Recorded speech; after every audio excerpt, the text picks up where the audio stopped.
Araw na nga namin pinag-uusapan ng Daddy Bean na kumain kami na tong lechon belly and finally, pinagalaw na nga niya ang baso. Anyway, no-order nga pala namin to sa Nanang's and kung hindi ako nagkakamali, nasa 590 pesos to. Ito na nga pala yung dinner namin, tapos lulutuin namin siya dito sa may oven. Bali, yung estimated time nga pala ng pagluluto na to ay nasa 1.5 oras. Buti na nga lang may paikot ng ganyan na tong oven na ginagamit namin, kaya for sure, fair yung pagkaluto. Pero syempre, maski nakaset pa yan at naka-oras, todo bantay pa nga rin na tong si Daddy Bean. Gusto kasi niyang ma-achieve yung pagkamalutong ng balat dahil nga yun yung hinahabol-habol namin dito. Finally, after 1.5 hour, naluto na nga itong aming lechon belly. Tapos, ang sabi nga pala ni Mama, buhusan namin ng mainit na mantika kaya ayan, naging kulubot-kulubot na parang chicharon.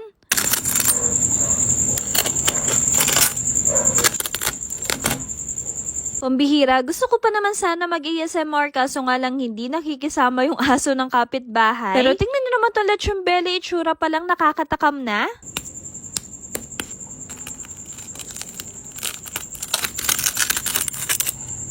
O diba, hindi na kami napagod sa pagpe-prepare na to kasi ready to cook na. Sa mga oras nga na yan, excited na kami ng Daddy Bean kaya hindi na namin natis ang sarili namin. Ayan, nag-cheers na nga kami dito sa may kusina.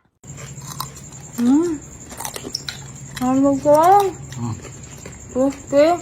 Pero seryoso ha, balat pa lang yung tinikman namin pero panalo na. Hindi na rin naman nagtagal at naghain na nga kami. Itong si Dada, hindi na naman mapigilan kasi nga kahit bawal sa kanya, paborito niya yung mga ganitong klase ng pagkain. Niloloko pa nga namin siya sa mga punto na yan. Sabi namin sa kanya, hinay-hinay yung presyon niya.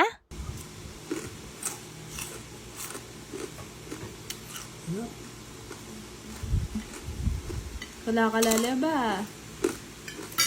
Ito yung lechon belly na hindi ka magsasawa dahil tamang-tama lang yung pagkaluto at pagka-marinate niya. Kung tatanungin nyo naman ako sa lasa niya, bali crispy outside then juicy inside. Perfect nga tong ihanda ngayong holiday season, kaya kung bet nyo din, ilalagay ko na lang sa comment section yung link kung saan mabibili.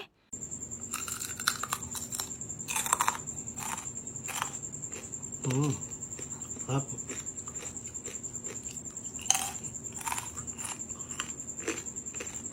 Ito yung lechon belly na mapapasabi ka talaga ng yikan yaman. Uy, o-order na yan. Then fast forward, kinabukasan, ito naman yung naging alarm clock ko si Bebe Arlo. Nagbago na nga yung sleeping routine niya at diretso na nga siyang matulog. Kaya ngayon, hindi na talaga kami napupuyat ng Daddy Bean. Ito din sa Arkia, napakaagang nagising dahil nga may pasok din siya sa school. Alam nyo naman, tong batang to, gustong-gusto talagang pumapasok dahil nga nag-e-enjoy daw siya. Kaya naman after niya mag-breakfast, niliguan at binihisan na siya ng Daddy Bean niya. Habang nagre-ready nga pala ang mag-daddy, inayos ko naman tong higaan namin. O siya, hanggang dito na lang muna. See you on our next vlog!